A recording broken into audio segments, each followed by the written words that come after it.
Friends ஒவ்வொரு கோவில்லையும் வந்து பார்த்தீங்கன்னா, இந்த பூதங்கள் வந்து இருப்பாங்க. அதாவது ஆண் பூதம், பெண் பூதம்னு சொல்லி. இப்ப நீங்க பார்ப்பது வந்து பார்த்தீங்கன்னா, பெண் பூதங்க. ஆண் பூதம் வந்து பார்த்தீங்கன்னா, இந்த பக்கம் இருக்காங்க. நல்லா பார்த்தீங்கன்னா, பழமையான கோயில்ல இந்த மாரி தொழில்நுட்ப அடிப்படையில தான் வந்து பார்த்தீங்கன்னா வந்து பண்ணியிருப்பாங்க.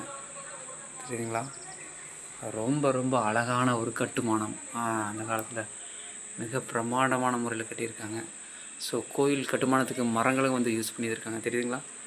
ஸோ இந்த முன்னாடி வந்து பார்த்தீங்கன்னா, எவ்வளோ அழகா பிரமாதமா வந்து வச்சிருந்துருக்காங்கன்னு பாருங்கள். ஸோ இதான் கரியகாளி அம்மன் பார்த்துக்கோங்க. வாவ்! எவ்வளோ அழகா மிக பிரமாதமாக இருக்காங்க பாருங்கள் தாய். சூப்பராக இருக்காங்களா? வாவ்! தொழில்நுட்பங்கள் பாருங்கள் எவ்வளோ அழகா பிரமாதமாக கட்டியிருக்காங்க. கல் மற்றும் மரங்களை வந்து யூஸ் பண்ணியிருக்காங்க. தேங்க்யூ.